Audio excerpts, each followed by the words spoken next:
விசையுறும் பந்தினை போல். விசை உறும் பந்தினை போல் உள்ளம் வேண்டியபடி செல்லும் உடல் கேட்டேன். நசையறு மனம் கேட்டேன், நித்தம் நவம் என சுடர்தரும் உயிர் கேட்டேன். அசைவரு மதி கேட்டேன், இதை அருள்வதில் உனக்கெதும் தடையுள்ளதோ, வல்லமை தாராயோ இந்த மாநிலம் பயனுற வாழ்வதற்கு.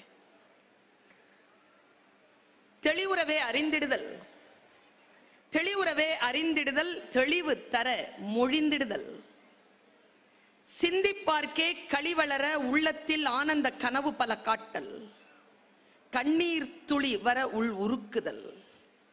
இவையாவும் நீ அருளும் தொழில்களன்றோ எனும் மகாகவி சுப்பிரமணிய பாரதியின் சரஸ்வதி வணக்கத்தை முன்வைத்து கண்ணியத்திற்கும் போற்றுதலுக்கும் உரிய அறிவு திருவிழாவாக விருதுநகரில் புத்தக திருவிழாவை 4வது முறையாக முன்னெடுத்திருக்கக்கூடிய அத்துணை பெருமக்களுக்கும் என்னுடைய வணக்கமும் வாழ்த்தும் பாராட்டும் நன்றியும். இந்த நிகழ்ச்சிக்கு வரவேற்புரை நிகழ்த்தி இருக்கக்கூடிய பெருந்தகை திரு முருகானந்தம் அவர்களே, தமிழ்நாடு ஊரக நகர்ப்புற வாழ்வாதார இயக்கத்தின் திட்ட அலுவலர் விருதுநகர் மாவட்டம் திரு ஜே ஜார்ஜ் ஆண்டனி மைக்கேல் அவர்களே,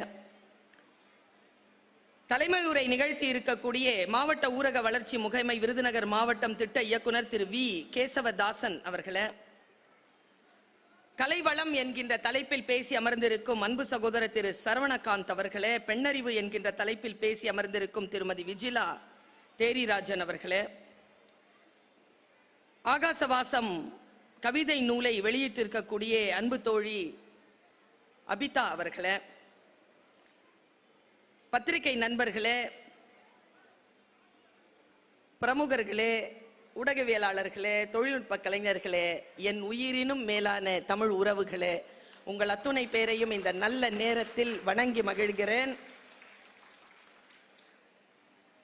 புத்தக திருவிழா நீங்கள் பேச வேண்டும் என்கின்ற அழைப்பு வந்தவுடன் சரி என்று சொன்னேன். என்ன தலைப்பில் பேச விருப்பம் என்று கேட்டார்கள். புத்தகம் எனும் ஆதி மரம் என்று தலைப்பு தந்துவிட்டேன். எனக்கு புத்தகங்களை நிரம்ப பிடிக்கும். ஏன் என்றால் இதுவரைக்குமான என்னுடைய பயணத்தில் யாரிடமும் நான் சிரம் தாழ்ந்து தரம் தாழ்ந்து விடாமல் என்னை சுயமரியாதையுடன் தூக்கி நிறுத்திய மிகப்பெரிய ஆயுதம் புத்தகம். அதனால் புத்தகத்தின் மீது எனக்கு கவனம் அதிகம். எல்லா புத்தகங்களும் உயர்ந்தனவா? எல்லா புத்தகங்களையும் படித்துவிட முடியுமா? புத்தக என்பதற்கு என்ன பொருள்? நூல் என்று தமிழன் பெயர் வைத்திருக்கிறானே, என்ன பொருள்? எதற்காக இந்த புத்தகங்களை நாம் தேடி தேடி வாசிக்க வேண்டும்? புத்தக திருவிழாக்கள் எதற்காக? மிகப்பெரிய நூலகங்கள் எதற்காக? கல்விக்கூடங்கள் எதற்காக? புத்தக சுமைகள் எதற்காக? புத்தகங்களை தேடிக்கொண்டே இருக்கிறோமே, இந்த புத்தகம் என்பது எது? நான் இப்படி யோசித்துக் கொண்டே இருக்கிறேன். நான் படித்து பெற்ற அறிவு, இந்த அறிவை பேசுவது அப்படிங்கிறது இருக்குல்ல, இது ஒரு வேள்வி. யார் ரொம்ப கொடுத்து வச்சவங்க தெரியுமா? பேசுறவங்களா கேட்கிறவங்களானா கேட்கிறவங்க தான். பாருங்களேன், எவ்வளவு ஜாலியா சீட்ல உட்காந்துட்டு நாங்க தேடி தேடி படிச்சதெல்லாம் இங்க சொல்ல, நிறைய ஸ்நாக்ஸ்லாம் கையில வச்சுக்கிட்டு ஃபேன் சுத்த உட்கார்ந்து கேட்குறீங்கல்ல. நான் ஒரு விஷயம் சொல்லவா? அது எந்த கவர்மெண்டா இருந்தாலும் பரவாயில்ல, எந்த அரசு தான் யாரை ஆள்கிறோமோ அவர்களிடத்தில் புத்தகங்களை கொண்டு போய் சேர்க்க வேண்டும் என்று நினைக்கிறதோ அந்த அரசு தான் மக்களை உண்மையாகவே ஆள்கின்ற அரசு. இந்த தமிழ்நாடு அரசுக்கு இந்த புத்தக திருவிழாக்களை முன்னெடுப்பதற்காகவே ஒரு கைத்தட்டல் கொடுக்கலாம். யாராக இருந்தால் என்ன, யாராக இருந்தால் என்ன. 4வது முறையாக விருதுநகர் இந்த பெருவிழாவை காண்கிறது. நான் தொடர்ந்து வருகிறேன். இன்றைய நாள் வேலை நாள். நாளை காலையில் வேலைக்கு செல்ல வேண்டும். இருந்தாலும் இந்த 8 மணி தியாலத்தில், இந்த இரவு நேரத்தில் நீங்கள் எல்லோரும் நாளை பற்றி கவலைப்படாமல் உட்கார்ந்து கேட்கிறீர்கள் என்றால், விருதுநகர் மாவட்டத்தில் கேட்போர் சிறந்து இருக்கிறார்கள் என்றால் தமிழ்நாட்டின் வருங்காலம் மிக சிறப்பாக இருக்கிறது என்று பொருள். நான் திடீர்னு சில விஷயங்களை பேசுவேன்.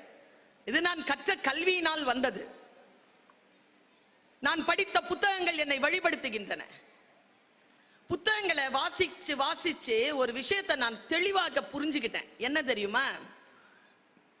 எல்லா கூட்டத்திலையும் கேட்கிறேன் இந்த விஷயத்தை, இந்த கூட்டத்திலையும் கேட்கிறேன்.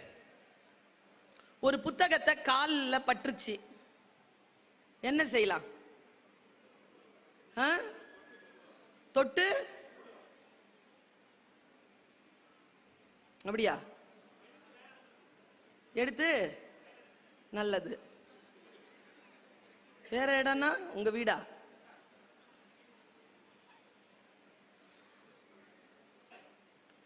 ஒரு விஷயம் சொல்லவா? இந்த கூட்டத்துக்கு வந்திருக்கிறவங்களுக்கு மட்டும் எக்ஸ்க்ளூசிவா சொல்றேன்.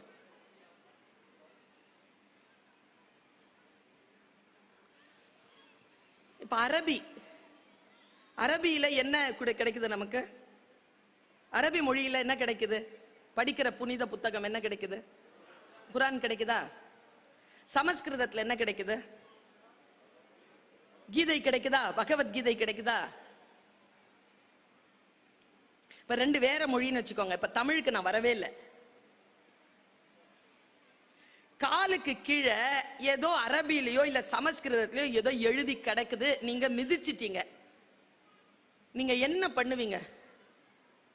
எடுத்து தொட்டு கும்பிடுவீங்க. என்ன நினைச்சிட்டு தொட்டு கும்பிட்டீங்க? என்ன நினைச்சிட்டு தொட்டு கும்பிட்டீங்க? அது புனித நூலில் இருந்து ஏதேனும் ஒரு வாசகம் இருக்கிறது, அதை மிதித்து விட்டோமே என்ற பதட்டத்துல, அதுல யாரோ ஒரு சில்மிஷக்காரன், அரபி தெரிந்தவர் அல்லது சமஸ்கிருதம் தெரிந்தவர் ஒரு கெட்ட வார்த்தை எழுதி போட்டிருந்தாருன்னு வச்சுக்கோங்க. என்ன பண்ணுவீங்க? தொட்டுதான் கும்பிடுவீங்க. ஏன்னா நமக்கு பொருள் தெரியாது, எழுத்து தான் தெரியும். அதனால தான் சொல்றது படிக்கணும், புரிஞ்சு படிக்கணும். படிச்சாதான் எதை தொட்டு கும்பிடுறது, எதை கிழிச்சு நெருப்புல போடுறதுங்கிறது நமக்கு புரிந்து போகும். எல்லா புத்தகங்களும் தொட்டு கும்பிடுகின்ற புத்தகங்கள் இல்லை. புத்தகங்கள் என்றது ஆயுதம் தெரியுமா உங்களுக்கு? பெரிய ஆயுதம் அது. இந்த புத்தகத்திற்கான ஆயுதங்களை கையில் எடுத்து இருக்கக்கூடிய மதங்களை நான் பேசினேன்னு வச்சுக்கங்க, நீங்க ரொம்ப ஆச்சரியப்பட்டு போவீங்க. ஒவ்வொரு மதத்தையும் எடுத்துக்கோங்க, எக்ஸ்க்ளூசிவா எடுத்துக்கோங்க. எல்லா மதத்தையும் எடுத்துக்கோங்க. எல்லா மதத்தையும் எடுத்து பார்த்தீங்கன்னா நூல்கள் தான் அந்த மதங்களுக்கு ஆயுதம். இஸ்லாம்னா சொல்லிட்டோம் நம்ம குரான், கிறிஸ்துவம்னா பைபிள், இந்து மதம் என்றால் ராமாயணம், மகாபாரதம், திவ்ய பிரபந்தங்கள், உபனிஷதங்கள், ரிக் யஜுர் சாம மதர்வன வேதங்கள். ஒரு மதம் ஒரு சமூகத்தில் பரவ வேண்டும் என்றால் அந்த பரவுவதற்கு அந்த மதம் கையில் எடுத்துக்கொண்ட ஆயுதம் புத்தகம். புத்தகம் இல்லாமல் எந்த மதத்தையும் நீங்கள் பரப்பிவிட முடியாது. நான் சொல்ல விட்டுமா தமிழர்களின் ஆயுதம் எது என்று? திருக்குறள் என்கின்ற ஒற்றை புத்தகம் தான் தமிழர்களே நம்முடைய ஆயுதம். நாம் எந்த மதத்தை சார்ந்தவர்களாக இருந்தாலும் தமிழர்களாக இருக்கிறோம் என்றால் இந்த ஆயுதத்தை நாம் கையில் எடுத்துக் கொள்ள வேண்டும். வாசிக்க வாசிக்க நமக்கு சில விஷயங்கள் வெளிச்சமாகின்றன. ஒன்னும் இல்ல, எங்க ஐயா வலம்புரி ஜான் சொல்லுவார், எது தெரியுமா நல்ல புத்தகம்? நீ படிக்கும் பொழுதெல்லாம் நீ புரட்டி புரட்டி படிக்கிறிய, அது நல்ல புத்தகம் இல்ல. படிக்கும் பொழுதெல்லாம் உன்னை எந்த புத்தகம் புரட்டி புரட்டி போடுதோ அதான் நல்ல புத்தகம்னு அவர் சொல்வார். என்னை புரட்டி போடுகின்ற புத்தகத்தை நான் தேடியபடி இருக்கிறேன், நான் வாசித்தபடி இருக்கிறேன். ஏதேனும் ஒரு நூலிலே இருக்கக்கூடிய ஒரு சொல் எனக்கு புலகாங்கிதத்தை கொடுத்து விட்டால், உள்ளே ஒரு பரவச நிலையை கொடுத்து விட்டால், நான் அந்த சொல்லோடு பல மணி நேரங்கள் உட்கார்ந்து விடுகிறேன். ஒண்ணும் இல்ல, இந்த நூல் அறிவு என்ன செய்யும் தெரியுமா? இந்த மிகப்பெரிய அந்த ஆதி மரத்தை, நான் பார்த்து வியக்கக்கூடிய அந்த புத்தகத்தை, அதில் மறைந்து இருக்கக்கூடிய சொற்களை நான் வாசித்து பொருள் புரிகின்ற பொழுது என்னுடைய உயரம் நான் பார்ப்பதற்கு முடியாதபடிக்கு உயர்ந்து நிற்கிறது. இந்த வாசனை, இந்த வாசிப்பு என்ன பிரச்சனை தெரியுமா ஐயா? இன்னைக்கு நான் ஏன் இந்த தலைப்பை ரொம்ப சூட்சுமமா கொடுத்தேன், ஒரு மெட்டாபிசிக்கலா கொடுத்திருக்கேன். இந்த தலைப்பை நான் உங்களை கூட்டிட்டு வந்து அந்த மரத்துக்கடியில நிறுத்திட்டு தான் போவேன். எனக்கு முன்னால் பேசியவர்கள் கூட மரத்தை பற்றி பேசினார்கள். ஒரு பெண் மரத்தில் ஏறி உட்கார்ந்து விட்டாள் என்று. இந்த போராளியை பற்றி பேசினீர்கள்.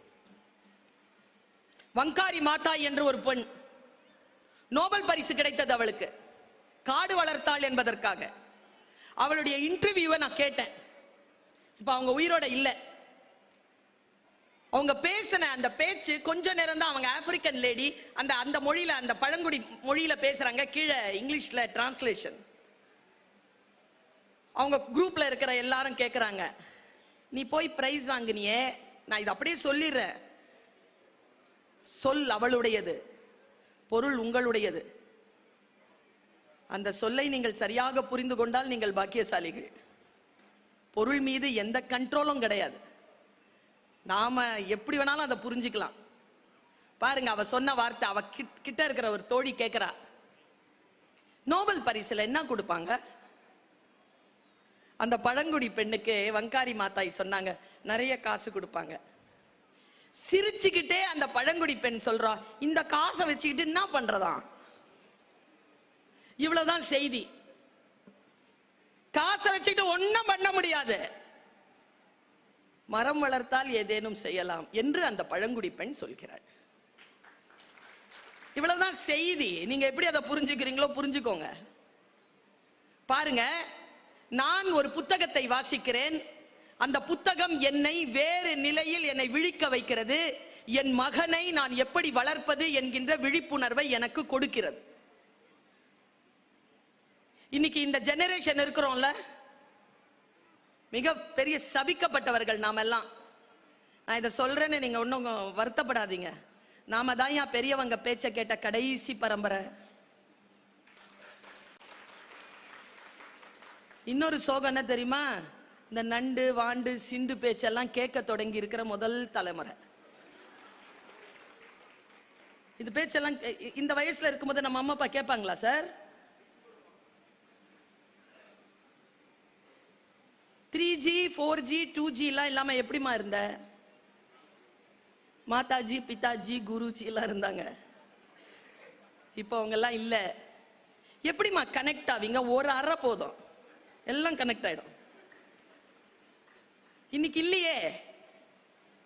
இன்றைக்கு கண்டிப்பு இல்லை, அன்பு இல்லை, பாசம் இல்லை. ஏனென்றால் வாழ்க்கையின் போக்கு மாறி இருக்கிறது. அடிப்படை வசதிகளே ஆடம்பரமாகிவிட்டன. இந்த நேரத்தில் நிதானமாக உட்கார்ந்து ஒரு புத்தகத்தை படிக்கும் பழக்கம் இல்லாமல் போய்விட்டது. நான் இங்க உங்க இந்த கூட்டத்தையே பார்த்து கேட்கிறேன், எனக்கு பதில் சொல்லுங்க. எத்தனை பேர் தனக்கு புத்தகம் வாங்க வந்தீங்க? எல்லாம் தன் பிள்ளைக்கு வாங்க வந்திருப்பீங்க.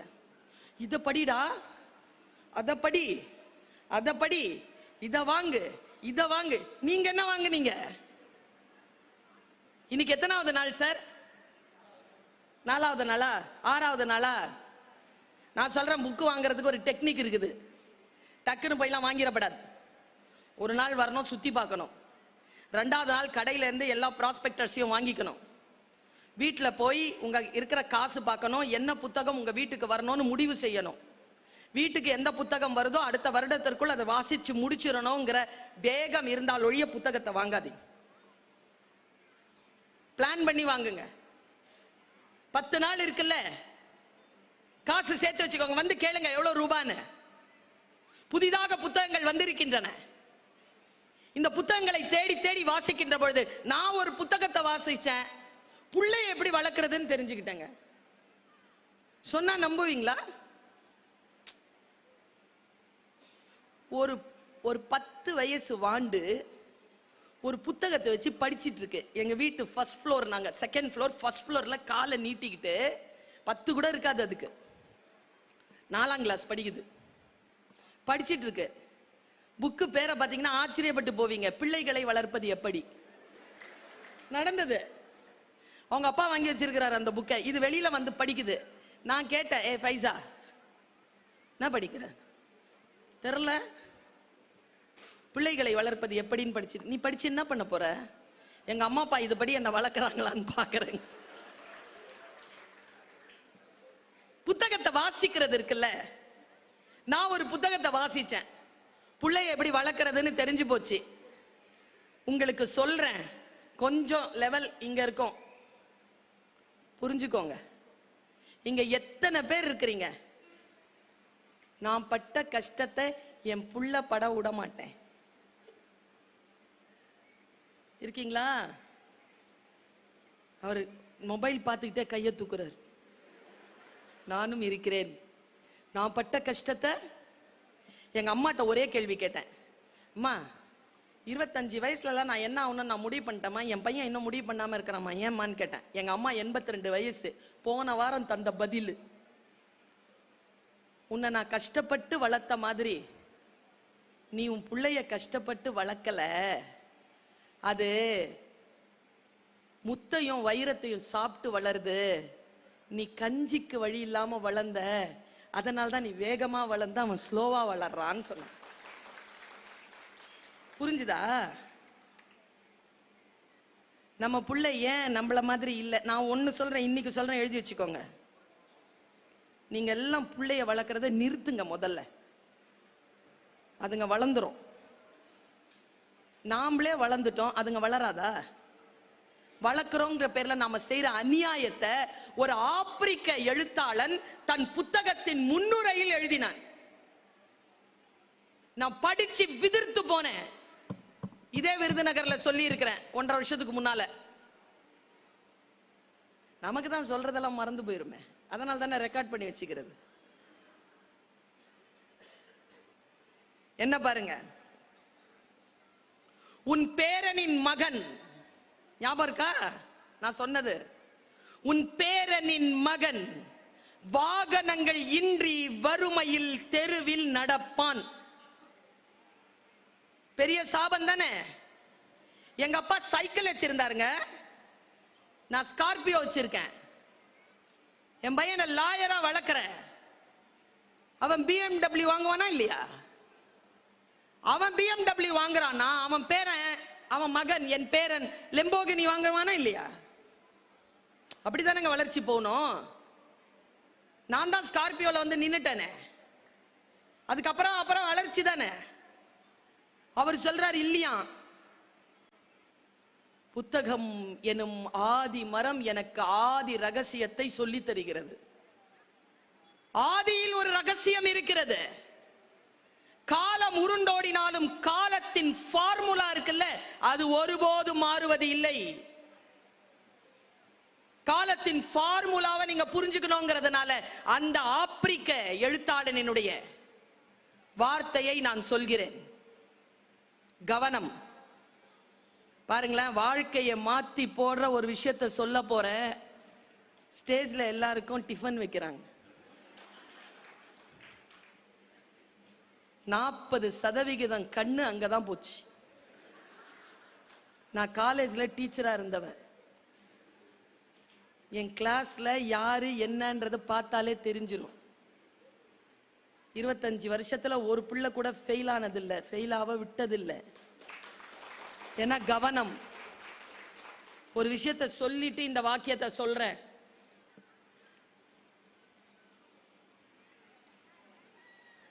இந்த நாயனை வாசிக்கிறவனுக்கு முன்னால உட்காந்துட்டு மாங்காய் சாப்பிடப்படாது. நாங்கெல்லாம் பசியோட உட்கார்ந்து இருக்கோம்ல,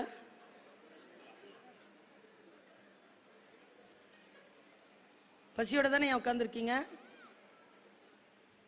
சாப்பிடலாமா அவங்க? பாரு, நுட்பமான ஒரு வார்த்தையை சொல்லிவிட்டு இந்த வார்த்தையை சொல்றேன். நம் வாழ்க்கையை மாற்றக்கூடிய ஒரு செய்தி நம்மை வந்து சேர்கின்ற பொழுது நம் கவனம் சிதறக்கூடிய நிகழ்ச்சிகள் சமூகத்தில் நடக்கும். அந்த கவன சிதறினால், கவனம் அந்த பக்கம் போறதுனால, அதை பார்க்கறதுனால நம்ம வாழ்க்கையில எந்த ஏற்றமும் நடக்காது. இப்போ இங்க வந்து ஸ்நாக்ஸ் வச்சுட்டு போனாங்க, அதை பார்த்தோம், ஏதாவது வாழ்க்கையில் வளர்ந்துட்டோமா? இந்தா மிக முக்கியமான விஷயத்த சொல்லிட்டு இருக்கும்போது உங்க கவனம் சிதறிது. மறுபடியும் இதே மனநிலையில் நீங்கள் இருக்க இதே வார்த்தை வந்து சேர்வதற்கு 30-40 வருஷம் ஆயிடும். கவனத்தை சிதறடிக்காது.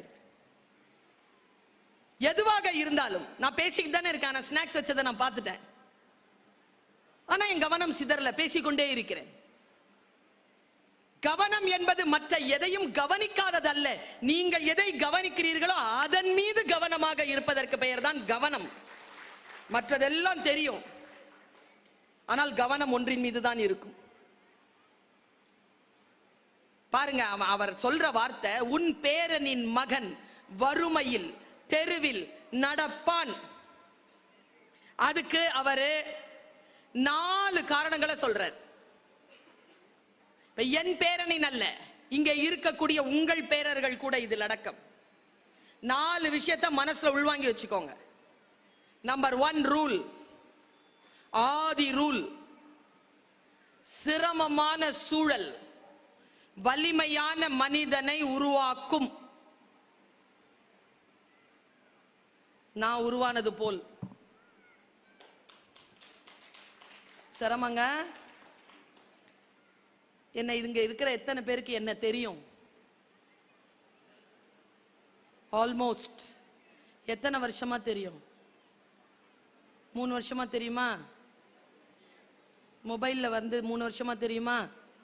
3 வருஷமா தெரியுமா? 3 வருஷத்துக்கு முன்னால இந்த மொபைல்ல நான் வர்றதுக்கு இதற்கு முன்னால 27 வருஷம் உழைச்சிருக்கேன். 27 ஆண்டுகளின் உழைப்பு தான் ஒரு நாளில் உங்களுடைய திரையில் நான் வருகிறேன். அந்த உழைப்பிற்கான வெளிச்சம் தான். அதை நீங்க மாத்தாம ஃபுல்லா கேட்டுட்டு அப்படி கடக்குறீங்க. இத புரிஞ்சுக்கலாம்ல. நாம ஒரு நாளில் யாரும் சாதனையாளர்களாக வர முடியாது. தொடர் உழைப்பு இருக்க வேண்டும். என்ன ஆகும்? சிரமமான சூழல் வலிமையான மனிதனை உருவாக்கும். Super. First statement. Second statement சொல்றேன். வலிமையான மனிதன் வசதியான சூழ்நிலையை உருவாக்குவான். நான் தான் வலிமையாயிட்டேனே, இனி எதுக்கு எனக்கு சைக்கிள்? புக் பண்ணு கார். வலிமையான மனிதன் வசதியான சூழலை உருவாக்குவான். இங்கதான் புத்தகத்தை ஏன் படிக்கணுங்கிறது. இதை யாரும் சொல்லி தர மாட்டாங்க, புத்தகம் தான் சொல்லி தரும். பாருங்க, வலிமையான மனிதன் வசதியான சூழலை உருவாக்குவான். வசதியான சூழல் வலுவற்ற மனிதனை உருவாக்கும். அடுத்து, வலுவற்ற மனிதன் சிரமமான சூழ்நிலையை உருவாக்குவான். சிரமமான சூழ்நிலையில் உன் பேரனின் மகன் தெருவில் வாகனங்கள் இன்றி நடப்பான். வாழ்ந்து கெட்ட குடும்பம், வாழ்ந்து கெட்ட குடும்பம்னு கேட்டிருக்கோமா? வாழ்ந்த குடும்பம் எப்படி கெட்டுச்சு? ஆதியில் இருந்த அந்த உழைப்பு, ஆதியில் இருந்த அந்த விருப்பம், ஆதியில் இருந்த அந்த ஆர்வம், ஆதியில் இருந்த அந்த அறிவு, ஆதியில் இருந்த அந்த விழிப்புணர்வு அடுத்தடுத்த காலகட்டங்களில் வசதியான சூழ்நிலைகள் வந்துவிட்டதனால் காணாமல் போய்விட்டால் மீண்டும் சிரமமான சூழ்நிலைக்கு ரவுண்ட் அபவுட் த கிளாக் வந்து சேரும். இது நாம் தலைமுறைக்கு சொல்ல வேண்டாமா? நாம் கற்றுக் கொடுக்க வேண்டாமா? நான் யோசித்து பார்க்கிறேன், நான் பட்ட கஷ்டம் என் பிள்ளை படக்கூடாது. புத்தகம் எனக்கு சொல்லித் தருகிறது, உன் சூழலை கொஞ்சம் குழந்தைகளிடத்தில் வலுப்படுத்து. ரொம்ப இலகுவாலாம் அவங்கள வச்சிருக்காத. ஒரு 1/2 கிலோ வெயிட்டை தூக்கிட்டு ஒரு 2 மாடி ஏற சொல்லுங்களேன் உங்க பிள்ளைய. ஏறிடுச்சுன்னு வச்சுக்கங்க, நீங்கள் பாக்கியசாலிகள். ஏனென்றால் நீங்கள் முதிர முதிர உங்களை அந்த குழந்தை பார்த்து கொள்ளும். அது வெயிட்ட தூக்கிட கூடாது. நீங்க தூக்கிட்டு ஏறினீங்கன்னா நீங்கள் முதிர முதிர அந்த குழந்தையை நீங்கள் தான் பார்த்து கொள்ள வேண்டும். மிக மிக வலிமையான மனிதர்களை உருவாக்குவதற்கு சில சிரமமான சூழ்நிலைகளை கொடுத்து பழக வேண்டும் என்று சொல்கிறான் அந்த ஆப்பிரிக்க அறிஞன். புத்தகம் என்னை ஆதியினுடைய ரகசியத்திற்கு கொண்டு போய் நிறுத்துகிறது. நான் இப்படி சொல்கிறேன், நம்முடைய காலகட்டத்தில் நாம் எதிர்பார்த்திராத பல விஷயங்கள் நமக்கு இந்த காலகட்டத்தில் கிடைக்கின்றனவா? நான் இன்றைக்கு உங்களுக்கு 5 விதிகளை சொல்லி தருகிறேன். சூட்சுமமான விதி அது. நீங்க நினைக்கிறீங்களாப்பா இந்த பிரபஞ்சத்திற்கு ஒரு சக்தி இருக்குன்னு எத்தனை பேர் நம்புறீங்க? கடவுள் நம்பிக்கை இருக்கோ இல்லையோ எனக்கு தெரியல. அபிதா நினைச்சிருக்கலாம். குட்டி புக்கு தான், கவிதை தான் எழுதிட்டாங்க. ரொம்ப ஆழமா நினைச்சு. இன்னைக்கு நான் சொல்லட்டுமா, இந்த புத்தகத்தை விட சிறந்த புத்தகங்கள் இன்னும் வெளியிடப்படாமல், மேடை கிடைக்காமல் தவித்துக் கொண்டிருக்கின்றன வெளியில் வருவதற்கு. ஆனால் இந்த புத்தகம் இன்னைக்கு வெளியில வந்துருச்சு. என்ன காரணம் தெரியுமா? எழுதியவர்களின் என்ன பலம்.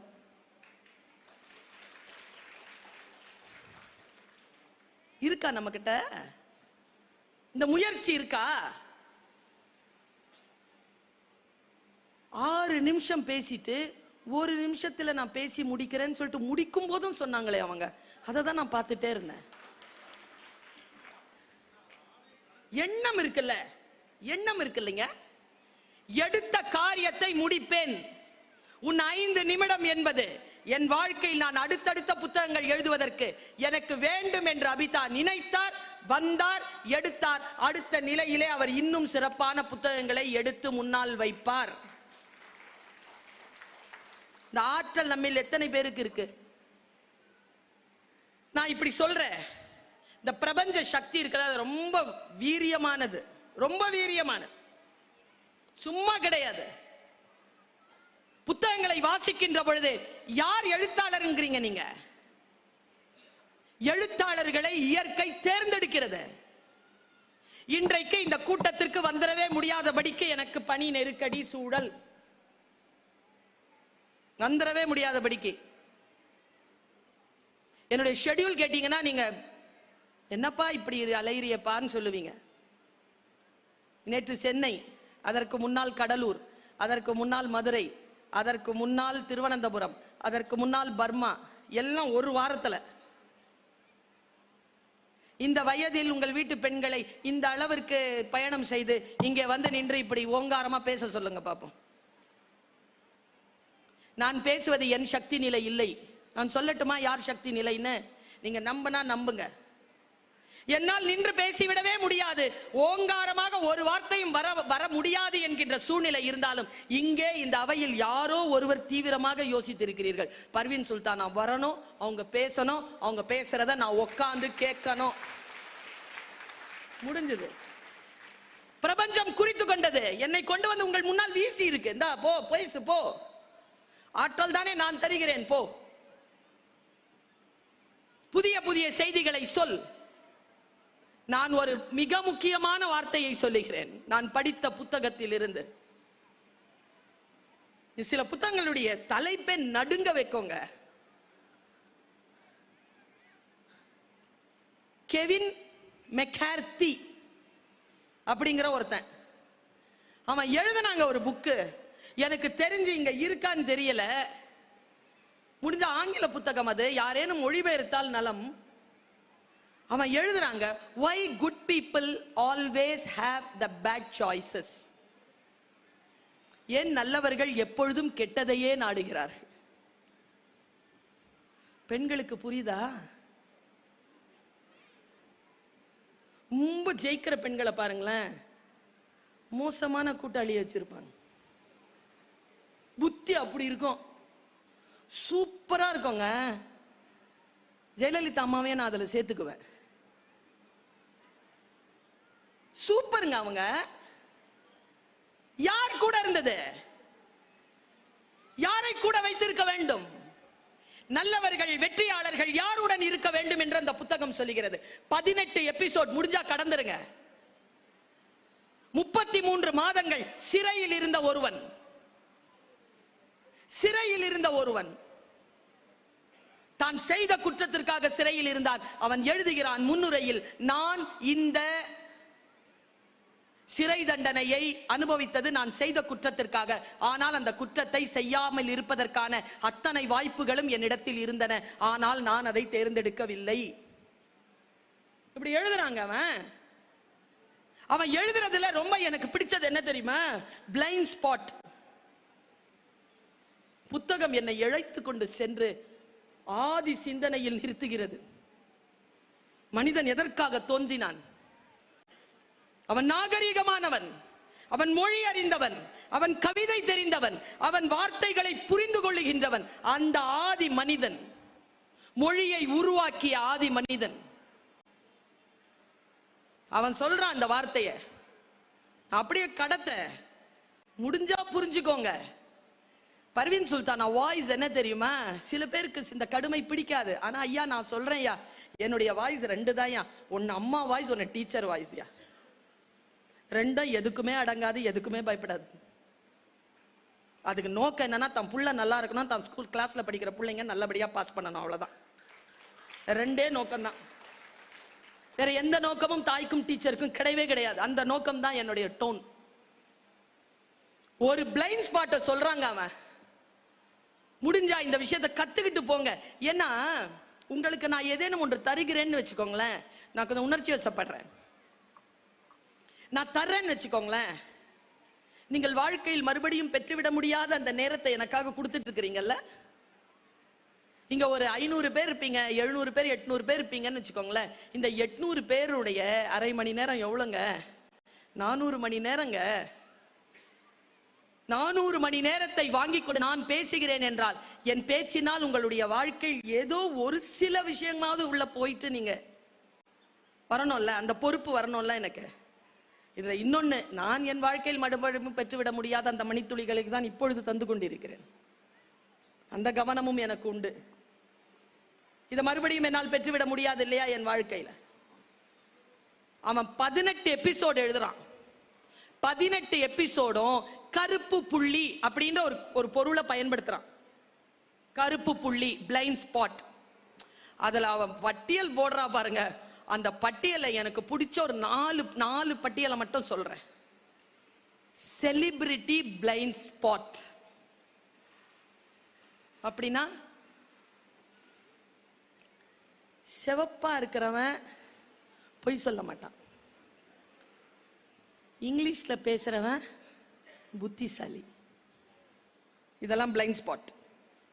செலிபிரிட்டி பிளைண்ட் ஸ்பாட்ன்றது என்ன தெரியுமா? கடவுளே, நான் இருக்கிறேன்.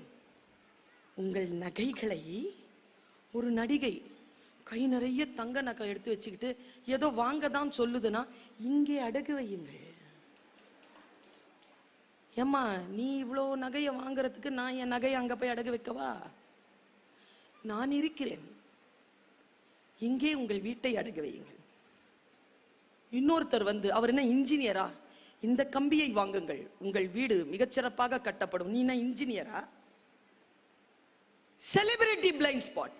செலிபிரிட்டியா இருக்கிறவங்க ஏதாவது சொன்னாங்கன்னா அது உண்மைன்னு நம்புறது இருக்குல்ல, அந்த நம்பிக்கையிலிருந்து, அந்த பிளைண்ட் ஸ்பாட்டில் இருந்து என் தமிழக மக்களே வெளியேறுங்கள், வெளியேறுங்கள். யார் எதை சொன்னாலும், சினிமாவில் சொன்னா, காலேஜ் ஸ்டூடெண்ட்ஸ் இருக்கிறீங்களா? இருக்கிறீங்களா? நல்லா கைத்துக்கு தம்பி. நீ தான் இந்த எங்க சமூகத்தில் அடுத்த தலைவனாக வரக்கூடியவன் நீதான். நீ நல்லா உயர்த்து, நான் ஸ்டூடெண்ட்னு நல்லா உயர்த்து, ஒரு தப்பும் இல்லை. பல நேரங்களில் நாம் செய்யக்கூடிய மிகப்பெரிய பிழைகள் இந்த பிளைண்ட் ஸ்பாட்ல மாட்டிக்குது போய். ஐயோ, காலேஜ் இப்படிதான் இருக்குமா? காலேஜ் டீச்சர்லாம் சினிமால யாருங்கிறீங்க? நயன்தாரா மேடம், சாய் பல்லவி மேடம், இவங்க தானே டீச்சரு. ரியல் லைஃப்ல யாரு டீச்சரு? நான் தான் டீச்சர் ரியல் லைஃப்ல. அது ரீல், இது ரியல். ரியல் நான் உண்மையாவே டீச்சர். எனக்கு தெரியும் 17-18 வயசு குழந்தைகளுடைய அறிவு ஏன் தடுமாறுகிறது. அதை தழும்பாமல் காப்பாற்றி அடுத்த தலைமுறைக்கு அவர்களை ஏற்றுவது என்பது ஒரு ஆசிரியருக்கு எவ்வளவு பெரிய கடமை என்பதனை உணர்ந்து நான் இங்கே பேசிக் கொண்டிருக்கிறேன். குழந்தைகளே, புத்தகத்தை வாசியுங்கள். வாசிக்கிற பழக்கம் இருந்தா நிதானம் வரும். எதையும் பார்த்து அப்படின்னு சொல்ல மாட்டேன், புரிஞ்சுக்குவேன். ரியாக்டே பண்ண மாட்டேன், ரெஸ்பாண்ட் தான் பண்ணுவேன். ஒன்றை புரிந்து கொள். செலிபிரிட்டி பிளைண்ட் ஸ்பாட் எடுத்துரு மனசுல இருந்து. அடுத்தது இருக்கு பாருங்க, ஜெனராசிட்டி பிளைண்ட் ஸ்பாட். பாவம் எல்லாம் பண்ணிட்டு எல்லாத்தையும் கொண்டு போய் சர்ச்சிலேயோ மசூதியிலேயோ கோயில்லையோ கொடுத்துட்டா பாவம் போயிரும். ஜெனராசிட்டி. ஒரு குழந்தை கல்யாணம் பண்ணி வச்சிடலாம், ஒரு ஒரு குழந்தைக்கு படிப்பு சொல்லி கொடுத்துடலாம், ஒரு குழந்தைக்கு நல்லது செஞ்சா ஜெனராசிட்டி பிளைண்ட் ஸ்பாட். இந்த கோயிலுக்கு இது செய்ய வேண்டும், அந்த சர்ச்சுக்கு அதை செய்ய வேண்டும், இந்த பைத்துல் மாலுக்கு இவ்வளவு கொடுக்க வேண்டும் என்றால் உன் பாவங்கள் மன்னிக்கப்படுமா? Generosity blind spot. அடுத்து சொல்றான் பாருங்க, பெண்களே, ஜெண்டர் பய பிளைண்ட் ஸ்பாட். ஜெண்டர், அது பொம்பளை பிள்ளை, அது செய்யாது, சூப்பரா செய்யும், சூப்பரா செய்யும், பொய்யே சொல்லாது, சூப்பரா சொல்லும். 4 பேரோட சேர்ந்துதான் அது கெட்டு போகுது. 4 பேருக்கு லீடரே அதான். நாங்க அந்த காலேஜ்ல இருந்து தானே வரோம். Blind spot. உங்க எல்லாருக்குமே சொல்றேன், இந்த பிளைண்ட் ஸ்பாட் தெரிந்ததனால் சொல்லுகிறேன். பெண் குழந்தைகளே, கவனம். ஏன் கவனம் என்கிறேன் தெரியுமா? நம்ம எல்லாருக்குமே வீட்டுல எல்லா பசங்களுக்கும் சாக்லேட் கிடைக்குதுன்னா நமக்கு மட்டும் எக்ஸ்ட்ரா சாக்லேட் கிடைக்கும். பெண் குழந்தைங்கிறதுனால வீட்டுல, இந்த ஜெனரேஷன்ல சொல்றேன், நமக்கெல்லாம் கிடைக்கல. இந்த ஜெனரேஷன் குழந்தைங்களுக்கு எக்ஸ்ட்ரா சாக்லேட் கிடைக்குது. இந்த பழக்கத்துல என்ன பண்ணுதுங்க, வெளியில போய் அதே எக்ஸ்ட்ரா சாக்லேட்டை எக்ஸ்பெக்ட் பண்ணுதுங்க. வீட்டில் இருக்கிற பெற்றோர்கள் எக்ஸ்ட்ரா சாக்லேட் கொடுத்தா அதுக்கு அன்பு மட்டும்தான் காரணம். வெளியில் இருக்கிறவன் உனக்கு எக்ஸ்ட்ரா சாக்லேட் கொடுத்தால் அவனுக்கு என்று மறைமுகமாக சில தவறான எதிர்பார்ப்புகள் உண்டு என்பதனை நீ புரிந்து கொள். Don't expect extra chocolate outside. Blind spot. Gender blind spot. Biased blind spot. அவன் அடுக்குகிறான். நான் யோசிக்கிறேன், புத்தகங்கள் என்னை சீர்படுத்துகின்றன, என்னை வழிபடுத்துகின்றன. நான் சில விஷயங்களை சொல்லுகின்ற பொழுது நான் 5 விதிகளை உங்களுக்கு சொல்லுகிறேன் என்றேன். இன்றைக்கு நீங்கள் உங்கள் வீடுகளுக்கு செல்லும் பொழுது இந்த சகோதரி தந்த இந்த 5 விதிகளை மனதில் எடுத்துக்கொண்டு செல்லுங்கள். நான் வாசித்த புத்தகங்களிலேயே நான் நிரம்ப என்னை வழிபடுத்துகின்ற எதுவோ அதை நான் நெஞ்சிலே சுமந்து வந்து மக்களுக்கு தருகிறேன். யாரோ பேசியதை அப்படியே அடுத்தவர்களுக்கு பேசி கடப்பதல்ல என்னுடைய ஸ்டைல். நான் வாசித்து நான் உணர்ந்து இது உண்மை என்று தெரிந்ததற்கு பிறகு நான் எனக்கு அதை பரிசோதித்து விட்டு பிறகுதான் சொல்கிறேன். நான் இங்க நின்றுட்டு இருக்கிறது ஒரு சப்ஜெக்ட், என் லைஃப் ஒரு சிலபஸ். நான் பிடி டீச்சரா பென்சில்ல தான் ஆரம்பிச்சேன் என் லைஃப. இன்னைக்கு உலக தமிழ்ச்சங்கத்தின் துணை தலைவராகவும் இயக்குனராகவும் கிரீன் பென்ல கையெழுத்து போற இடத்துக்கு வந்திருக்கேன். நான் சில விஷயங்களை சொல்லலாம். நான் உழைக்கிறேன். இந்த உழைப்பில் ஒருவேளை உங்கள் பிரார்த்தனையும் என் உழைப்பும் சேர்ந்தால் இந்த கிரீன் பென்ல இருக்கக்கூடிய கிரீன் இங்கின் அதிகாரம் கூடும். அதான் நோக்கம். ஏன் தெரியுமா? தமிழர்களிடத்தில் தமிழ் வாழ வேண்டும் என்றால், இன்றைக்கு சொல்லுகிறேன், வீட்டிற்கு எழுத்து செல்லுங்கள். தமிழ் வாழ வேண்டும் என்றால் தமிழ் பொருளாதாரத்தில் உயர்ந்தவர்களிடமும் அதிகாரத்தில் உயர்ந்தவர்களிடமும் போய் சேர வேண்டும். அவர்களிடத்தில் தமிழ் இருந்தால்தான் தமிழ் அடுத்த தலைமுறைக்கு மிகச்சிறப்பாக கடத்தப்படும் என்பதில் உறுதியுடன் இருக்கிறேன். நான் அதிகார படைத்தவர்களும் செல்வந்தர்களும் தமிழை கையில் எடுக்க வேண்டும். பாருங்க, 5 விதிகளை சொல்கிறேன். இந்த பிரபஞ்சத்தில் நாம் எதை செய்தாலும் அது நமக்கே திரும்பி வந்து சேரும். நாமே பொறுப்பு. நீங்க எதை செய்றீங்களோ அது உங்களுக்கு வரும். நாம் செய்யும் தவறுகளை பெரியவர்கள் மன்னிக்கலாம், தவறுகள் நம்மை மன்னிப்பதில்லை. அதை புரிஞ்சுக்கணும். பிரபஞ்சத்தில் நாம் எதை செய்தாலும் அது நமக்கு திரும்பி வரும். ஆதி செய்தி. இரண்டாவது, வாழ்வில் எதுவும் அதுவாக நடப்பதே இல்லை, நாம் தான் நடத்தி காட்ட வேண்டும். எல்லாம் மேல இருக்கிறவங்க பார்த்துமா, நாம் தான் நடத்தி காட்ட வேண்டும். மூன்று, சிலவற்றை ஏற்றுக்கொண்டால் மட்டுமே மாற்றம் நிகழும். மூன்றாவது விதி, நாம் மாறும்போது நம்மை பின்பற்றி நம் வாழ்வும் மாறும். நம்புகிறீர்களா? ஒரே மாதிரியா நீங்க இருந்தீங்கன்னா உங்க வாழ்க்கை மாறாது. கொஞ்சம் உங்களுடைய வாழ்க்கையை நீங்க கொஞ்சம் மாத்திக்கணும். அப்படி மாத்திக்கணும்னா கொஞ்சம் அறிவு மேம்படணும். அறிவு தானா மேம்படாது. அறிவுக்கும் கல்விக்கும் இருக்கிற வித்தியாசத்தை சொல்லவா? இன்னைக்கு காலையில கூட மாபெரும் தமிழ் கனவுல ஒரு பொண்ணு கேட்டா, ஏன் படிக்கணும்னு. திக்குன்னு ஆயிடுச்சு எனக்கு. இதை ஏன் அந்த பாப்பா கேக்குது தெரியுமா? அவர் அப்பாவுக்கும் அவங்களுடைய தாத்தனுக்கும் கல்வி மறுக்கப்பட்டது. அதனால்தான் அவ கேட்கிறா.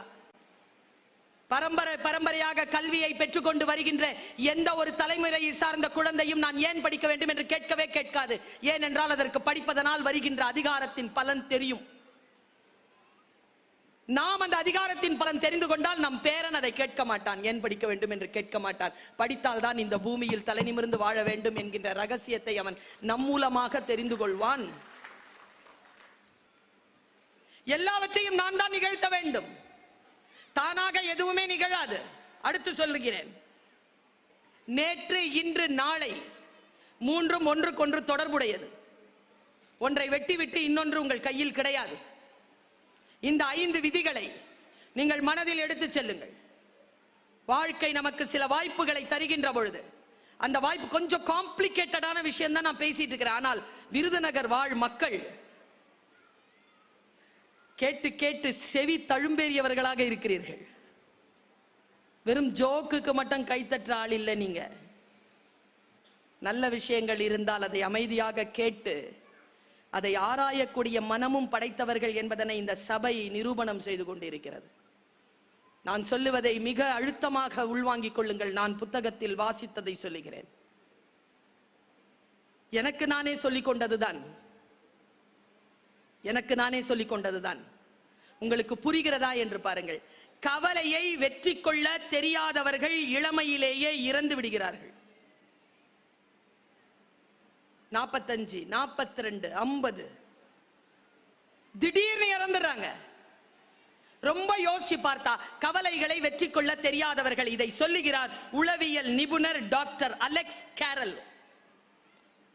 கவலைகளை எப்படி எதிர்கொள்வது இதோ சொல்லி தருகிறேன்.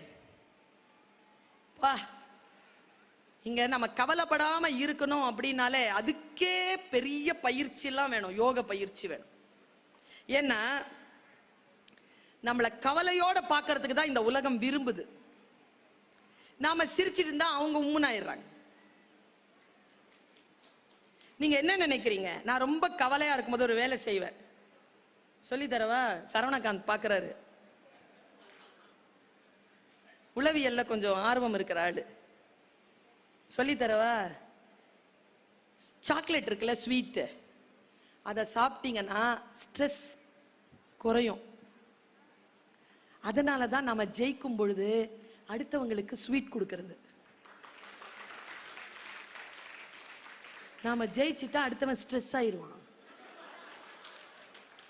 அதனால ஸ்வீட் கொடுக்கிறோமா? இந்த சகோதரி ஒரு ரகசியத்தை சொல்லி தருகிறேன். வெற்றி பெற்றால் அடுத்தவர்களுக்கு ஸ்வீட் கொடுங்க, தோத்துட்டீங்கன்னா நீங்க சாப்பிடுங்க. நான் சாப்பிட்டுருவேங்க. ரொம்ப சோகமா இருந்தேன்னா ஒரு ஸ்வீட்டை வாங்கி வாயில போட்டுருவேன். ஒரு வாழைப்பழமாவது சாப்பிட்டுருவேன் நான் எனர்ஜிக்காக. செத்துருவங்க இல்லைன்னா நம்மளை செத்துறணும்னு நினைக்கிற ஆட்கள் நிறைய பேர் கூடவே இருக்குதுங்க, தெரியுமா? இல்லையா? இருக்குதுங்க. சொல்றதுல என்ன பயங்கிற? நல்லா தானே ட்ரெஸ் பண்ணிட்டு வந்திருக்க.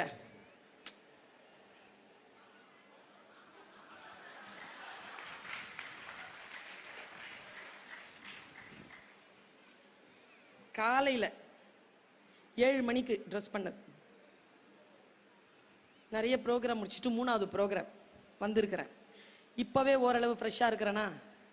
காலேஜ்ல 7:45 மணிக்கு சைன் பண்ணும்போது எப்படி போவேன்? வீட்டுல இருந்து வானத்துல இருந்து பராசக்தி இறங்குற மாதிரி இறங்குவேன். அப்படி கும் அப்படி வந்து கார் கதவை திறந்து பயோமெட்ரிக்ஸ் வச்சு கையெழுத்து போட்டு உள்ள போய் கேபின்ல அப்படி உட்காந்து கஞ்சி கலையத்தெல்லாம் எடுத்து வச்சுட்டு அட்டெண்டன்ஸ் அது இதுன்னு எடுத்து வச்சுட்டு ஃப்ரெஷ்ஷா உட்காருவோம். பாருங்களேன், ரிட்டையர்ட் ஆயிட்டாங்க அந்த டீச்சர், எங்க டிபார்ட்மெண்ட்ல இருந்தாங்க. Parveen, yes ma'am. என்ன டல்லா இருக்கிற? உங்களுக்குமா? வீட்டில் ஏதாவது பிரச்சனையா? அந்த ஆள் தான் கொண்டு வந்து டிராப் பண்ணி இருப்பார். சாயந்தரம் வெளியில ஷாப்பிங் கூட்டு போறேன்னு சொல்லிட்டு போயிருப்பார். வீட்டில் ஏதாவது பிரச்சனையா? நம் முகத்துல ஒரு கவலையின் ரேகை வந்தவுடன் அவங்க அப்பாடா சரி. இந்த உலகத்துல இருக்கிறோம் நாம.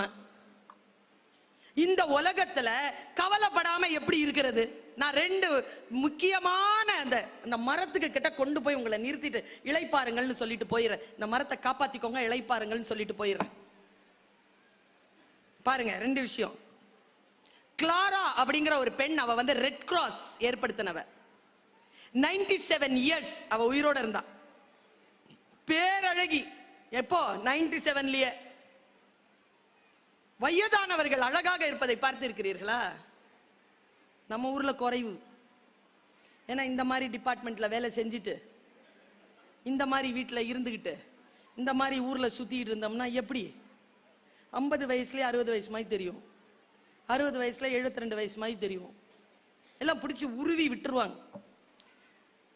கிளாரா 97 வயதில் இளமையுடன் அழகாக இருந்தால் அவளிடத்தில் கேட்டார்கள், உங்கள் இளமையின் ரகசியம் என்ன? நான் படிக்கிறேன் இறையன்புவனுடைய புத்தகத்தில். இறையன்பு இந்த தகவலை தருகிறார். அது ஒரு சொற்களஞ்சியங்க. அந்த மனிதர், அவருடைய இலக்கியத்தில் மேலாண்மைன்னு ஒரு புக் இருக்கு, மூளைக்குள் ஒரு சுற்றுலான்னு ஒரு புக் இருக்கு, போர்த்தொழில் பழகுன்னு ஒரு புக் இருக்கு, வைய தலைமை கொள்னு ஒரு புக் இருக்கு. முடிஞ்சா கடந்துருங்க, படிச்சு தகவல்கள் கொட்டி தீர்த்திருப்பான் மனுஷன். என் குரு அவர் சொல்றார், கிளாரா சொன்னாள், நான் கவலைகளை நினைவில் வைத்திருப்பதில்லை. யாராவது வந்து அதை நினைவுபடுத்தினா கூடவே இருக்குமே. இன்னைக்கு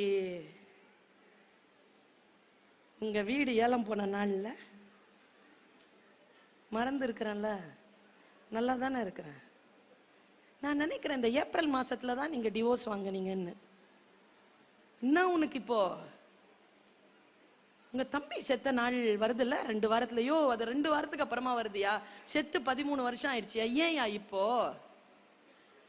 கவலைகளை அப்படியே நினைவில் வைத்துக் கொண்டு நம்மை நாசம் செய்யும் உலகம். கிளாராவிடம் கேட்டார்கள், நான் துயரங்களை துக்கங்களை மறந்து போகிறேன். கிளாராவிடம் கேட்டார்கள், அதை நினைவுபடுத்தினால் என்ன செய்வீர்கள்? கிளாரா சொன்னால், நான் அதை மறந்து போனதை நினைவுபடுத்திக் கொள்வேன்.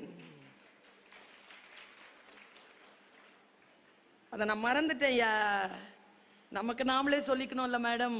நான் இன்னைக்கு ஒரு மந்திரத்தை சொல்லிட்டு போறேன். நாடி மந்திரம் பிடிச்சி வச்சுக்கோங்க. 45 வயது கடந்து விட்டது எனக்கு. 40 ஆண்டு காலமாக இந்த உலகத்தை புரிந்து புரிந்து புரிந்து புரிந்து வந்து ஒரு இடத்தில் நிற்கிறேன். என் அனுபவங்களே ஒரு புத்தகம் தான், அதுவே ஒரு ஆதிமரம் தான். அந்த ஆதி மரத்தின் கீழே உட்கார்ந்து ஒரு மந்திர சொல்லை சொல்லிவிட்டு போகிறேன். ஒரே ஒரு மனிதர் தான் இந்த உலகத்தில் உங்களை காப்பாற்ற முடியும், அது உங்களுக்கு நீங்கள் மட்டுமே. The only person under the sky will help you is you.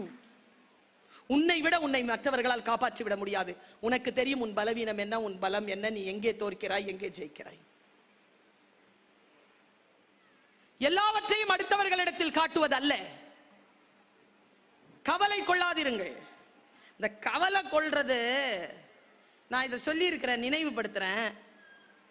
ஒரு காட்டுல இப்போ நம்ம கூட இருக்கிறவங்களுக்கு எப்படிங்க நம்ம தெரிஞ்சுக்கிறது நம்ம நல்லவங்களா இல்லையா? கஷ்டம் இல்லை மேடம், பட்டு தெரிஞ்சாதான் தெரியுதுல்ல. புரிஞ்சுக்கோங்க, புரிஞ்சுக்கிறதுக்காக சொல்றேன். எப்படி புரிஞ்சுக்கிறது? நான் யாருக்கிட்டையும் சொன்னதில்ல, இதுவரைக்கும் யூடியூப்ல வந்ததில்ல. எங்க அம்மா கல்யாணம் ஆகிறதுக்கான முஸ்தீபுகள்ல எங்க குடும்பம் ஈடுபட்டிருந்த போது, என்னுடைய கல்யாணத்தை நிச்சயம் செய்ய வந்தவர்களிடம் என் தாயார் சொன்ன சொல் இன்னைக்கும் எனக்கு ஞாபகம் இருக்கு. என் புள்ள பொறுமைசாலி, ஆனா அதே சமயத்துல புத்திசாலி. எங்க அம்மா என்னுடைய பயோடேட்டா கொடுக்குறாங்கங்க. ஒரு பெண்ணை பெற்றவள் பாருங்களேன், 25 வருஷத்துக்கு முன்னால இப்படி கொடுத்துருக்க முடியுமா? சொல்றாங்க, என் மகள் பொறுமைசாலி ஆனால் புத்திசாலி. பாம்பு புத்துல போட்டாலும் வாழ்ந்துட்டு வந்துருவா. அப்பா அம்மா சொன்ன சர்டிபிகேஷன்ங்க. நான் அப்படியான்னு எனக்கு தெரியாது, ஆனால் என் அம்மா அப்படி நம்பினார் என்னை. பாருங்க, எப்படி எப்படி நம் வாழ்க்கையை நாம் கவலைகள் இல்லாமல் எப்படி வாழ்வது என்பதனை புத்தகங்களின் மூலமாகவும் அனுபவத்தின் மூலமாகவும் நான் தெரிந்ததை உங்களிடத்தில் கடத்தி விட்டு போகிறேன். பெரிய மழை, காடு, காட்டாறு ஓடுகிறது. எதிர்பார்க்கல எந்த உயிரினமும். அதுல ஒரு தேள் அடிச்சுக்கிட்டு வருது ஆத்துல.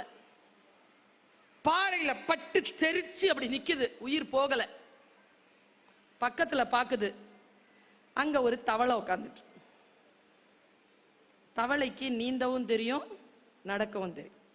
அது எங்கேயும் இருக்கும். நாம தான் அந்த தவளை.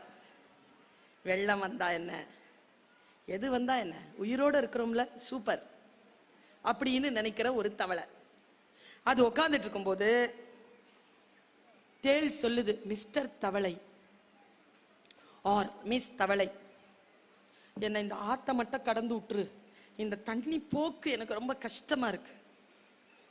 நாமெல்லாம் தவளை, புத்திசாலி தவளை தானே, நாம சொன்னோம், போ, நீ தேளு, நீ கொட்டிட்டனா நான் மாட்டேன்.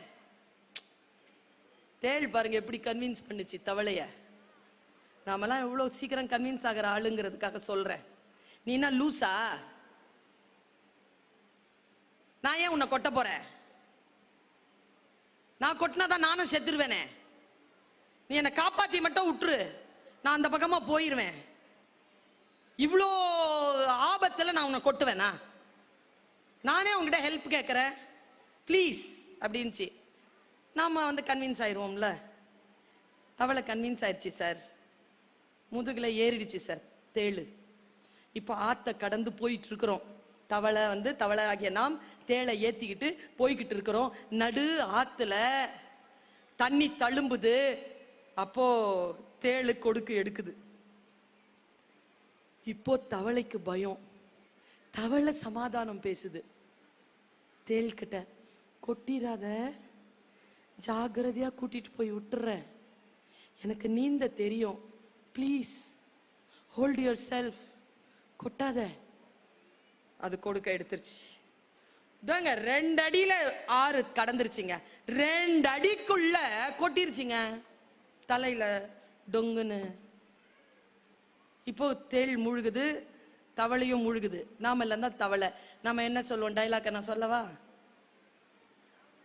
உன் வழிக்கு நான் வந்தனா, நீ தானே என் வழிக்கு வந்த, என்னை காப்பாத்துன்னு சொன்ன, நான் காப்பாத்த தானே செஞ்சேன். ப்ராமிஸ் பண்ணல கொட்ட மாட்டேன்னு, ஏன் கொட்டின? நீ ஏன் சவர, நானும் சவரம் பாரு, உனக்கு ஹெல்ப் பண்ணி எனக்கு இந்த சாவு தேவையா அப்படின்னு சொல்லிட்டே மூழ்கிருச்சு. அது சொன்ன டயலாக் இல்ல இப்ப நீங்க வீட்டுக்கு கொண்டு போற டயலாக். தேள் சொன்ன டயலாக் தான் இம்பார்ட்டன்ட். தேள் சொல்லிச்சு, கொட்டணும்னு கொட்டல, கொட்டுறது என் இயல்பு. இதுல நம்ம என்ன கத்துக்கிறோம் தெரியுமா? கூட இருக்கிறது தேளா பாம்பா? இப்போ தேள்னு நான் தவளைன்னு சொன்னது நாம, தேள்னு சொன்னது நாம. நாம தேள் இல்லை, நம்மள பெத்தது, நாம பெத்தது, நமக்கு வாச்சது, அந்த வாச்சதுக்கு வாச்சது, வேலையில சேர்றது, சேர்றதுலாம் சேர்றது, இது எல்லாம் தான் அந்த தேளு. கூட இருக்கிறது தேளா பாம்பா பன்னியா என்ன மிருகம்னு தெரிஞ்சிருச்சுன்னா முதுகுல ஏத்திக்க மாட்டோம்ல. இவ்வளவுதான் நான் கத்துக்கிட்ட பாடம். நீ எங்க இருக்கிறியோ இரு, கூட நடக்கிறியா நடு. இந்த உலகம் தேளுக்குமானது தவளைக்குமானது, என் முதுகில் ஏறிக்கொள்ளாத. இந்த தெளிவு இருக்கின்ற பொழுது வாழ்க்கையில் சில கவலைகள் தீரும். கவலைகளை வெற்றி கொள்ள தெரியாதவர்கள் இளமையிலேயே செத்து போகிறார்கள். நான் ஒரு சில வார்த்தைகளை மட்டும் வரிசை பட்டியலிடுகிறேன், கொஞ்சம் மேலால இருக்கும், ஆனாலும் நான் நீங்கள் கவனித்துக் கொண்டிருக்கிறீர்கள் என்பதற்காக சொல்லுகிறேன். முதல்ல ஏதான ஒரு சிக்கல் வந்துச்சுன்னா உங்க லைஃப்ல, இத ரொம்ப பார்க்காதீங்க. என்ன ஆகுது தெரியுமா? நான் இதுக்கு அகேன்ஸ்ட் கிடையாது, ஆனா ஒரே ஒரு ரகசியம் தான், இதை நான் பயன்படுத்துகிறேனே தவிர இது என்னை பயன்படுத்த நான் அனுமதிப்பதில்லை. Very small difference. காலையில் எழுந்திருக்கிறீங்கல்ல, உயிரோட இருக்கிறீங்களா இல்லையான்னு கூட பாத்துக்கிறதுக்கு முன்னால இதை தேடுறீங்க. முதல்ல உயிரோட இருக்கிறோம், ஒரு மூச்சு வாங்குவோம், ஒரு டம்ளர் தண்ணி குடிப்போம், நிதானமா என்ன இருக்குன்னு பாப்போம், அப்புறமா பாப்போமே. தூங்கும் போது 1 மணி 2 மணி, ஒரு பையன் என்கிட்ட கேட்கிறான், 1 ஹவர் கிளாஸ் சொல்லி உட்கார்ற, ஒரு நாள் போற மாதிரி இருக்குது, 20 நிமிஷம் ரீல்ஸ் பார்க்கலாம்னு நினைக்கிறேன், ஒரு நாள் போயிருது மேடம். இந்த பையனுக்கு என்ன பதில் சொல்றது நான்? உங்க இன்ட்ரெஸ்ட், நீங்கள் எதில் மிக மிக ஆர்வமாக இருக்கிறீர்களோ அது உங்களை வழிபடுத்தும். இத அவ்வளவு சீக்கிரமா நம்பிராதீங்க. உதாரணத்துக்கு சொல்லவா, நீங்க இதை வச்சுக்கிட்டு ஏதாவது பேசுங்களேன், ரியல் எஸ்டேட் பத்தி பேசுங்களேன். உங்க இன்ஸ்டாகிராம்ல, உங்க இமெயில்ல, உங்க ஃபேஸ்புக்ல எல்லாம் ரியல் எஸ்டேட்கான விஷயமா வரும். இல்லைன்னா போன் வந்துகிட்டே இருக்கும், ரியல் எஸ்டேட் போன் வந்துகிட்டே இருக்கும். அப்ப இது உங்களை கவனிக்கிறதா?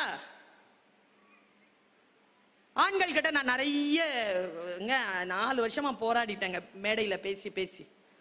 இதை எதுக்கு பாத்ரூம் கொண்டு போறீங்க வீட்டுல? நான் கேட்டேன், ஒரு சைக்காட்ரிக் சொன்னாரு, தனியா போக இப்பெல்லாம் ஆம்பளைங்க பயப்படுறீங்களாம். நான் சொல்லவா, அது இல்ல உண்மை. இத தனியா விட்டுட்டு போக பயம். கை தட்டுறதெல்லாம் பாதிக்கப்பட்டது, இல்லைன்னா பயப்படுறது. இன்னிலிருந்து இந்த புத்தக கண்காட்சியில இன்னிலிருந்து ஒரு சின்ன சங்கல்பம் எடுத்துக்கலாமா? ஒரு சின்ன உறுதிப்பாடு, ஒரு சின்ன வாக்குறுதி. காலையில எழுந்திரிச்ச உடனே குளிக்கிறோம்ல, குளிக்கிறோமா? ஏன் குளிக்கிறோம்? உடம்பு தூய்மையா இருக்கணும். வள்ளுவர் சொல்றார், புற தூய்மை நீரினால் வரும், அகத்தூய்மை வாய்மையினால் காணப்படும். உடம்ப எவ்வளவு சுத்தமா வச்சுக்கிறீங்களோ இதையும் சுத்தமா வச்சுக்கோங்க. இப்போ நீ படிக்கும் புத்தகத்தை பற்றி சொல், நான் உன்னை பற்றி சொல்கிறேன். நீ பார்க்கும் படத்தை பற்றி சொல், நான் உன் கூகுள் ஹிஸ்டரியை சொல், நான் உன்னை பற்றி சொல்கிறேன். நீ என்ன கூகுள் ஹிஸ்டரி வச்சிரு. இன்னொரு விஷயம் சொல்லவா? சொல்லக்கூடாது, நல்ல மங்களகரமான விஷயம். செத்துட்டோன்னு வச்சுக்கோங்களேன், ஃபர்ஸ்ட் இதை தான் தேடுவானுங்க. இதை கொஞ்சம் சுத்தமா வச்சுக்கலாமா? இன்னில இருந்து கிளீன் பண்ணுங்க. பாஸ்வேர்டு இருக்குல்ல, அது மனைவிக்கு தெரியற மாதிரி வைங்க, மனைவிமார்கள் கணவனுக்கு தெரியற மாதிரி வைங்க. குழந்தைகள் போனை ஓப்பனா வைக்கிற அளவுக்கு மன சுத்தமாகவும். இதுல வாழ்க்கையில் 2 விஷயம் தாங்க முக்கியம். அந்த தாய் மாதிரிங்க நான் சொல்லிட்டு போறேங்க, 2 விஷயத்துல சூப்பரா இருங்க. 1 மெடிக்கல்ங்க, மெடிக்கலா ஃபிட்டா இருக்கணுங்க. 2 சட்டத்துல ரீதியில ஃபிட்டா இருக்கணுங்க, லீகலா ஃபிட்டா இருக்கணும். லீகலா எங்கேயோ போய் சிக்கிக்க கூடாது. தாய் தகப்பன்மார்கள் இருக்கிறீங்கல்ல, நம்ம குழந்தைகளுக்கு நாம கொடுக்கிற அதி அற்புதமான கிஃப்ட் என்ன தெரியுமா? தாயும் தகப்பனும் சேர்ந்து இருப்பதுதான். அதை விட பெரிய கிஃப்ட் குழந்தைகளுக்கு கொடுக்கவே முடியாது. அதை விட பெரிய கிஃப்ட் என்ன தெரியுமா? 2ம் உயிரோட இருக்கிறது. அதை விட பெரிய கிஃப்ட் என்ன தெரியுமா? கடன் வாங்காம இருக்கிறது. அம்மா அப்பா கடன் வாங்காம இருக்கு. இந்த கிஃப்டை நாம அவங்களுக்கு கொடுக்கணும். இது நமக்கு புரியணுமே. வாழ்க்கை எப்படி சுத்தமாக வைத்திருப்பது? நான் இப்படி சொல்கிறேன். பிரச்சனை என்னன்னு பாருங்க. முதல்ல பிரச்சனைகளுக்கான காரணம் என்னன்னு பாருங்க. 2, அந்த பிரச்சனைகளை தீர்ப்பதற்கான சாத்தியமான கூறுகள் என்னன்னு பாருங்க. பாசிபிலிட்டிஸ் என்னன்னு பாருங்க. அந்த பாசிபிலிட்டிஸ்க்கு, தீர்வுக்கு உங்களுடைய ரெக்கமெண்டேஷன் என்னன்னு பாருங்க. இந்த 5 விஷயத்தையும் பார்த்துட்டீங்கன்னா பிரச்சனையை சால்வ் பண்ணிடலாம். எதன் அடிப்படையில் அந்த பிரச்சனை நீங்க முடிவு பண்றீங்கிறத கொஞ்சம் யோசிங்க. ஏனென்றால் பல நேரங்களில் அந்த கெப்பாசிட்டி இல்லாமலேயே பிரச்சனை இல்லாததெல்லாம் பிரச்சனை பண்ணிடுறோம். என் குடும்பத்தில் எனக்கு 2 சித்தப்பா, ஒரு பெரியப்பா, ஒரு அத்தை, இன்னொரு சித்தப்பா, ஒன்று விட்டு சித்தப்பா. வீட்டுக்கு வந்த உடனே எல்லாரையும் நிற்க வச்சு எங்கள் அம்மா அறிவுரை சொல்லுவாங்க. உங்களுக்கு அந்த விபத்தெல்லாம் நடந்திருக்கா உங்கள் குடும்பத்தில்? வெளியிலேருந்து யாராவது வந்தாங்கன்னா நிறுத்தி வச்சுட்டு, சொன்னால் கேட்க மாட்டேங்குது, கொஞ்சம் புத்திமதி சொல்லிட்டு போங்க. இதில் என்னன்னா மாதம் மாதம் வந்துடுவாங்க எங்கள் வீட்டுக்கு இவங்க 5 பேரும். டிஃபன் காஃபிலாம் சாப்பிட்டுட்டு அப்படின்ட்டு அறிவுரை சொல்லுவாங்க. 45 மினிட்ஸ். எனக்கு ஒரு அண்ணன், ஒரு அக்கா, ஒரு தம்பி, ஒரு தங்கச்சி. நாங்கள் 5 பேரும் நிற்போம். எங்கள் அம்மா என்ன காட்டி தான் சொல்லும். இதுக்கு சொல்லுங்க, அடங்க மாட்டேங்க, இதுக்கு சொல்லுங்க, இதுக்கு அறிவுரை சொல்லுங்க. அதில் அத்தனை பேரும் அறிவுரை சொல்லுவாங்க. நான் கேட்டுக்குவேன். என்ன கொடுமைனா அதில் ஒரு சித்தப்பாக்கு அறிவுரை சொல்லவே தெரியாது. அது கூட வழி இல்லை, அவருக்கு அறிவுரை சொல்ல தெரியாதுன்னு அவருக்கு தெரியாது. இது பிரச்சனைக்கு இதுதான் தீர்வுன்னு நாம முடிவெடுப்போம். ஆனா அதுதான் தீர்வுன்னு நமக்கு புத்தி இருக்காது, அதை எடுத்துருவோம். முக்கியமா சித்தப்பா பெரியப்பான்னு இருக்கிறீங்கல்ல, உங்க அண்ணன் பையனோ தம்பி பையனோ பொண்ணோ வாழ்க்கையில வெற்றி பெறுவதற்கான ஆலோசனைகளை உங்களிடத்தில் கேட்கின்ற பொழுது தயவு செய்து 2-3 நாள் தள்ளி போடுங்க. அதை பற்றி தெரிந்து கொண்டு அவர்களுக்கு அறிவுரை சொல்லுங்க. எடுத்த வாக்கில சொல்லி விட்டுறாதீங்க. சிலது மீன், சிலது மானு. மானு காட்டுல ஓடும், மீன் தண்ணியில நீந்தும். நீங்க மீனை பிடிச்சி காட்டுல விட்டுறீங்க, மானை பிடிச்சி கடல்ல விட்டுறீங்க. ஏன்னா பிரச்சனைக்கான தீர்வு என்னன்றது புரியாது. ரொம்ப தெளிவா சொல்லவா, இதை ரொம்ப நேரம் பார்த்தீங்கன்னா பிரச்சனைக்கான தீர்வு இல்ல, பிரச்சனையே என்னன்னே தெரியாது. இன்னைக்கு காலையில செய்தி பார்த்தோமா இல்லையா? காஞ்சிபுரத்துக்கு பக்கத்துல டீசல் லாரி கவுந்துருச்சு. எல்லாம் அந்த டீசலை பிடிச்சிட்டு போறாங்க. அது எவ்வளவு அபாயம்! உயிரை விட முக்கியமா? அது போடுறதுக்கு வெஹிக்கிள் இருக்கா உங்ககிட்ட? எதனாலும் பிடிச்சுக்கணும், எதனாலும். எங்க சீற்றம்ங்க, கடல் சீற்றம்ங்க. சென்னையில ரெட் அலர்ட் போட்டாங்க. இன்னைக்கு புயல் வரதாமா அப்படின்ட்டு ஒரு 50 நின்னு வேடிக்கை பார்க்குது கிட்ட போய். என்ன பண்ணுவீங்க? ஏன் அவர்கள் பார்க்கிறார்கள்? ஏன் அவர்கள் பிடிக்கிறார்கள்? நான் சொல்லட்டுமா? ஏன்னு சொல்லட்டுமா? ஒரு புத்தகம் வாசிப்பதற்கான பழக்கம் இருந்தால் யாரும் இப்படி பின்னால் ஓடவே மாட்டோம். தெரியுமா உங்களுக்கு? நிதானமாக ஒரு புத்தகத்தை வாசிக்க தெரிந்தவர்கள் அறியாமையிலும் மனதை உடலை காயப்படுத்துகின்ற எந்த விஷயத்திலும் நாம் ஈடுபடுவதே இல்லை. தெரியுமா? கவிதை புரிந்தவர்கள் மட்டும் சொல்கிறேன் நான். விழிப்பற்ற வேலைகளை செய்வதே இல்லை. கவிதை புரிகின்றவர். கவிதை புரிஞ்சிருச்சுன்னா போதுங்க. நான் சொல்றது ரொம்ப மிகையா தெரியும் இல்ல, நான் சாதாரணமா சொல்றேன். இந்த கவிதை உங்களுக்கு புரியுதா பாருங்க. புரிஞ்சிருச்சுன்னு வச்சுக்கோங்க. ஏங்க, பெட்ரோல் பிடிச்சி பத்தி எரிஞ்சு 39 பேர் செத்த காயம் இன்னும் போலங்க. முந்தா நேத்து தாங்க 42 பேர் டீசல் லாரியில மோதி சவுதி அரேபியால செத்து போனாங்க. தெரிந்தும் ஏன் அங்கே கொண்டு போய் நாம் விழுகிறோம் தெரியுமா? நமக்கான அந்த விழிப்புணர்வு இல்லை. அந்த விழிப்புணர்வு எப்பொழுது வரும்? நான் சொல்லுகிறேன், புத்தக வாசிப்பினால் வரும். தயவு செய்து புத்தகங்களை வீட்டுக்கு எடுத்து சென்று இரவு உணவு நேரத்தில் உணவு முடித்தவுடன் நல்ல புத்தகத்தை தொடர்ந்து 10 பக்கமாவது வாசிக்கின்ற நல்ல பழக்கத்தை குடும்பத்தில் மேற்கொள்ளுங்கள். இந்த கொள்ளிக்கட்டையை கொஞ்சம் ஆஃப் பண்ணி வைங்க. இது நமக்கு நாமே வச்சுக்கிற தீ. இது 3வது கண். தெரியுமா உங்களுக்கு? இது 3வது கண் நம்மை பார்த்து கொண்டே இருக்கு. நான் ஒரு பெண்ங்க, என்னை யாராவது இப்படி குரு குருன்னு பார்த்துட்டு இருந்தா எனக்கு பிடிக்காதுங்க. அதுக்கு பயிர்ப்புன்னு பேரு. முக்காலமும் பார்த்துட்டு இருக்க எனக்கு என்ன ஒரு கண். ஆண்களுக்கும் அதே பயிர்ப்பு தான். பயிர்ப்பு என்பது ஆணுக்கும் பெண்ணுக்கும் சமமானது தான். எப்படி புரிய வைக்கிறது உங்ககிட்ட? இந்த கேட்ஜெட்டை விட புனிதமானது, இந்த கேட்ஜெட்டை விட மிக மிக விழிப்புணர்வு கொடுக்கக்கூடியது புத்தகம். ஒரு புத்தகத்தை படிக்கிறேங்க, ஒரு திருக்குறள்ல ஒரு குறள் படிக்கிறேங்க, நிலம் நகருதுங்க. புரிஞ்சுக்கிட்டேனா? செய்யத்தக்க அல்ல செய்ய கெடும், செய்யத்தக்க செய்யாமையாலும் கெடும். புரிஞ்சிருச்சுன்னா இங்க வெடிக்குதுங்க. அதனால்தான் அவை சொன்னால் அணுவை துளைத்து 7 கடலை புகட்டி குறுக தரித்தது குறள். புரியணுமே. செய்யத்தக்க அல்ல செய்ய கெடும். எது செய்யக்கூடாதோ அதை செஞ்சுட்டா கெட்டுறோம்பா.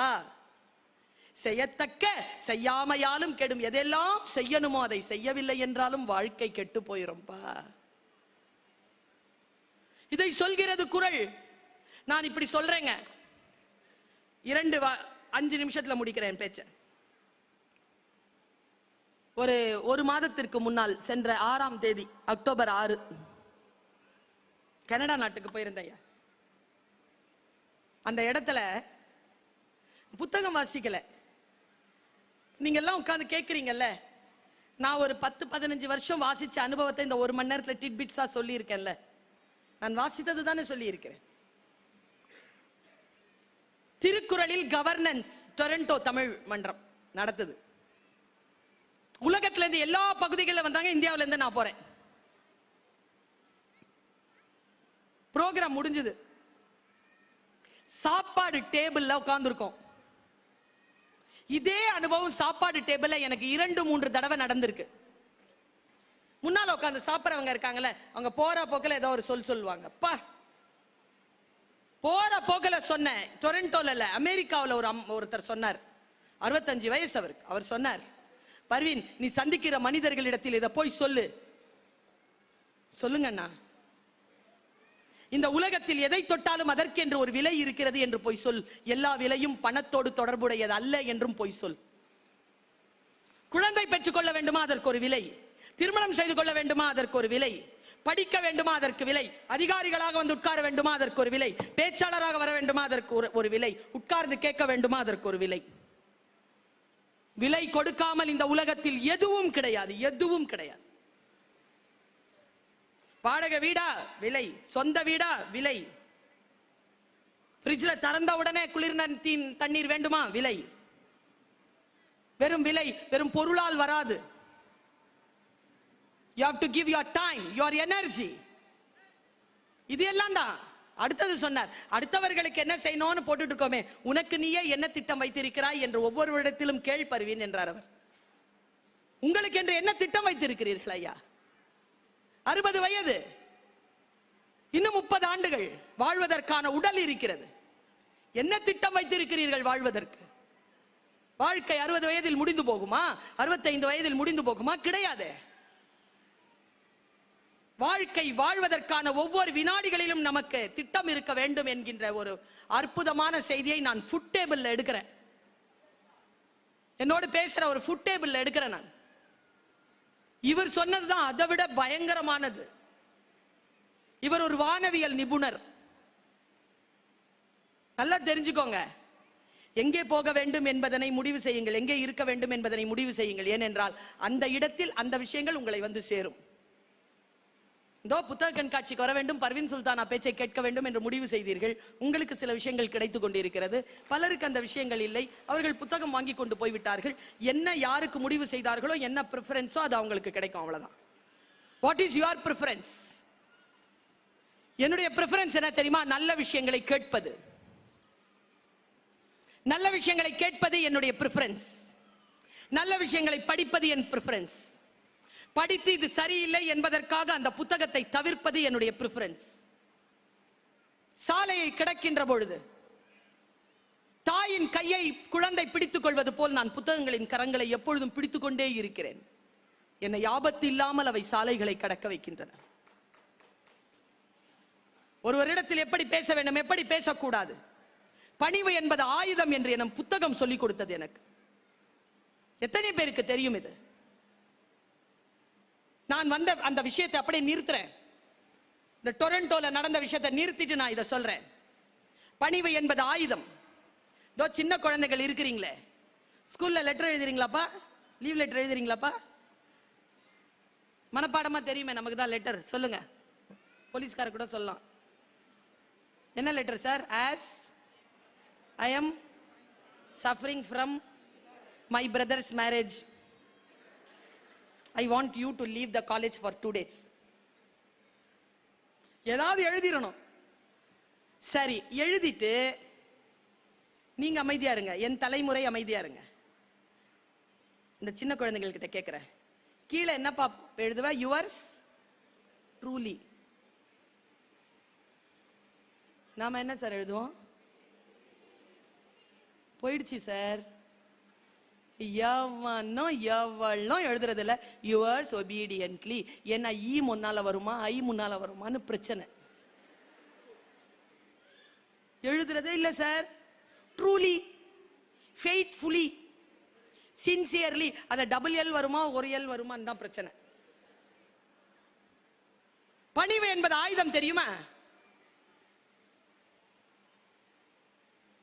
சில விஷயங்களுக்கு பணிந்து கொள்ள வேண்டும். கொரோனா வந்தது, பணிந்து கொண்டோமா இல்லையா? பணிந்து கொண்டவர்கள் உயிரோடு இருக்கிறோம். பயந்து கொண்டவர்கள் பணிவோடு இருக்கிறோம், உயிரோடு இருக்கிறோம். சில விஷயங்கள் எதிர்க்கத்தக்கன, சில விஷயங்கள் பணியத்தக்கன. பணிவு என்பதும் ஒரு ஆயுதம் தான் என்று இந்த தலைமுறைக்கு நாம் சொல்லித்தர வேண்டும் என்று புத்தகம் எனக்கு சொல்லித் தருகிறது. டீச்சர்ஸ் எல்லாம் பகைக்க கூடாது தெரியுமா? போலீஸ்காரங்களையும் பகைக்க கூடாது, வக்கீல்களை பகைக்க கூடாது, டாக்டர்ஸை பகைக்க கூடாது. ஏன் ஏன் பகைக்க கூடாது? பிளக்க பிடுங்கி விட்டுருவாங்க. பயந்து இருக்கணும். எனக்கு அவ்வளவு கோபம் இருந்தது என் டீச்சருக்கு முன்னால. பகைக்கவே இல்லையே. அவங்க ரிட்டையர் ஆகிறதுக்குள்ள அந்த ஸ்கூலுக்கு சீஃப் கெஸ்டா போயிட்டு வந்துட்டேன். பகைக்க கூடாது. நீங்கள் உயர்ந்தவர்கள்னு காட்டிடணும். பணிவா இருக்கணும். அரச குணம் தெரியுமா பணிவு என்பது? இந்த குழந்தைகளுக்கு நாம் சொல்லித் தரவே இல்லை. வானவியல் நிபுணர் ஒருவர் உட்கார்ந்துட்டு எனக்கு சொல்லித் தருகிறார். மா, வானத்துல பிரபஞ்சம் பெருசுமா, வானம் ரொம்ப பெருசு, உலகம் ரொம்ப சின்னதுமா. அவர் இப்படிதான் காட்டினார் உலகத்தை. உலகம் ரொம்ப சின்னதுமா, வானம் ரொம்ப பெருசு. நாங்க அந்த வானத்துல டெலிஸ்கோப் வச்சு அந்த நடவடிக்கைகளை ஆராயும் பொழுது 1 இன்ச்சு இடத்தை எனக்கு கொடுத்தாங்க. 1 இன்ச்சுன்றது ஒரு 1000 கிலோமீட்டர் இருக்கும். நாங்க ஆராய்ந்து நான் கண்டுபிடிச்ச ஒரு சயின்டிபிக்கான விஷயத்தை உனக்கு சொல்றேன். நீ லிட்டரியா அதை மாத்தி மக்களுக்கு சொல்றியா? சொல்றேன் சார். சொல்லுங்க சார்.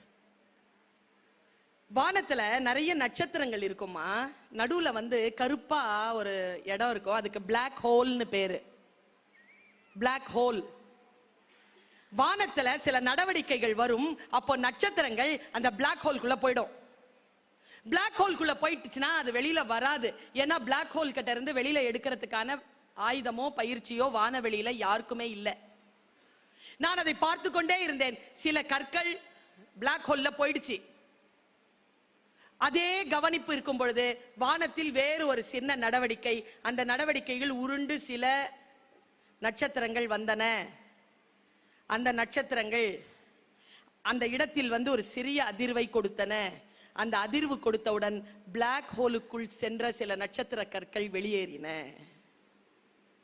சொல்லிட்டு சொன்னார், ஒரு இருட்டு பள்ளத்திற்கு நட்சத்திரங்களை உள்ளிழுக்கக்கூடிய முரண் சக்தி இருக்கிறது என்றால், இருட்டு பள்ளத்திற்குள் சென்றுவிட்ட நட்சத்திரங்களை மீண்டும் வெளியில் கொண்டு வருவதற்கான ஆற்றல் சில நட்சத்திரங்களுக்கு உண்டு என்பதனை அந்த மக்களுக்கு போய் சொல். அந்த நட்சத்திரங்கள் தான் புத்தகங்கள்.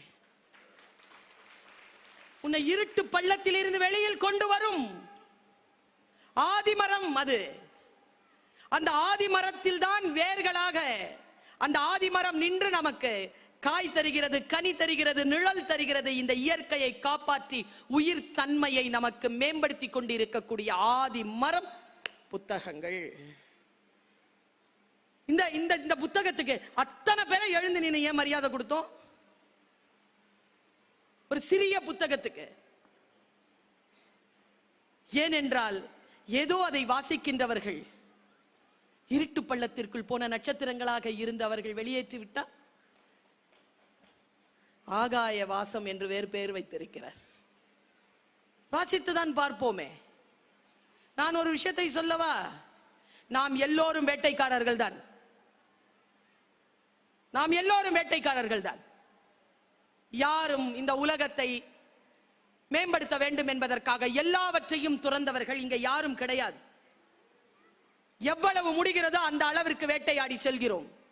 நம் வாழ்க்கையை வளப்படுத்திக் கொள்கிறோம், நம் வீட்டை வளப்படுத்திக் கொள்கிறோம், நம் உறவுகளை வளப்படுத்துகிறோம், நம் நாட்டை வளப்படுத்துகிறோம்.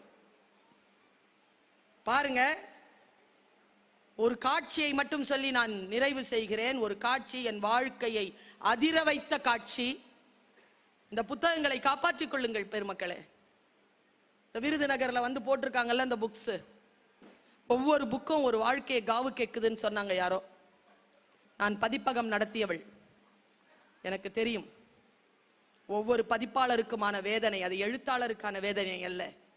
ஒவ்வொரு பதிப்பாளருக்கும் ஒரு வாழ்க்கை மிகப்பெரிய காவு கொடுத்தால் ஒழிய அவர்கள் ஒரு புத்தகத்தை பதிப்பகத்திலிருந்து வெளியில் கொண்டு வர முடியாது.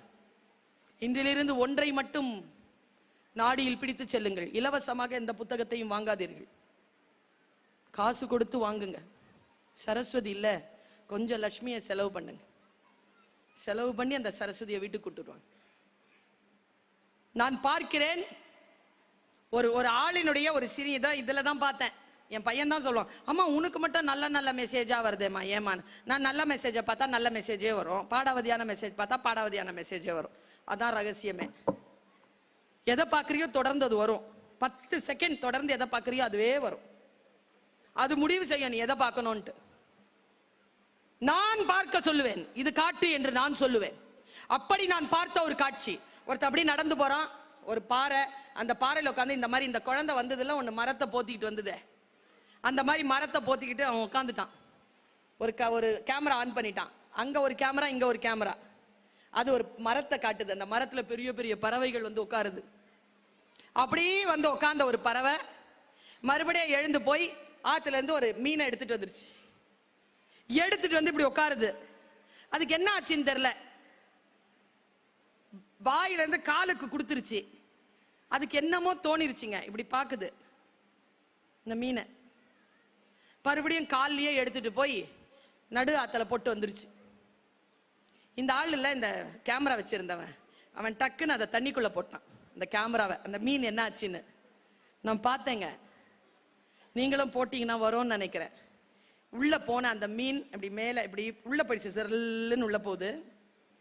என்னன்னு தெரியல, ஒரு சிலிர்ப்பு சிலுத்துக்குது. அப்படியே மேல இப்படி பறந்து வருது. அப்படியே பறந்தது இப்படி நிக்குது. நடுவில் மேல வரல, உள்ளதான் காட்டுறான் அந்த கேமரா. நதியில அப்படி ஒரு சிலிர்ப்பு சிலுத்துச்சிங்க. அதனுடைய வயிற்றின் பின்பகுதிகளிலிருந்து முட்டைகளா வருது. இப்படி ஒரு காட்சிங்க. அந்த பறவை நமக்கு என்ன சொல்லுச்சு தெரியுமா? நான் மீன் சாப்பிடுவேன், ஆனா தலைமுறையை சாப்பிட மாட்டேன். நாம எவ்வளவுதான் வேட்டை அடிக்கலாங்க, இந்த சமூகத்துக்கு ஏதாவது விட்டுட்டு போனோம்ல. மரம் சா மருந்து கொளோம், ஆணி வேரை எடுத்து அதை அரைத்து எனக்கு மருந்தாக கொடுத்தால் நான் வாழ்கிறேன் என்றால், நான் வாழ வேண்டும் என்பதற்காக ஒரு மரத்தை சாக விடமாட்டேன் என்று சொன்ன பரம்பரை நம் தமிழ் பரம்பரை. அந்த ஆதிமரமான புத்தகங்களை காப்பாற்றிக் கொள்வோம். தமிழனுக்கு புத்தகங்கள் தான் அடையாளம், தமிழ் மொழிதான் செம்மொழி, தமிழ்தான் தமிழர்களுடைய வரலாறு. குறளை தூக்கி பிடிப்போம். சங்க இலக்கிய, காப்பிய, சிற்றிலக்கிய, நவீன இலக்கியங்களை வாசிப்போம். அடுத்த தலைமுறைக்கும் அதை கடத்துவோம். சிறகை விரித்து வானத்தில் பறப்போம். நிச்சயமாக சொல்கிறேன், இந்த மரம் நம் ஆதி மரம். வள்ளுவம் என்கின்ற ஆதிமரம், சங்க இலக்கியங்கள் என்கின்ற ஆதிமரம். இந்த ஆதிமரம் நம் பரம்பரையின் அடையாளம். நன்றி, வணக்கம்.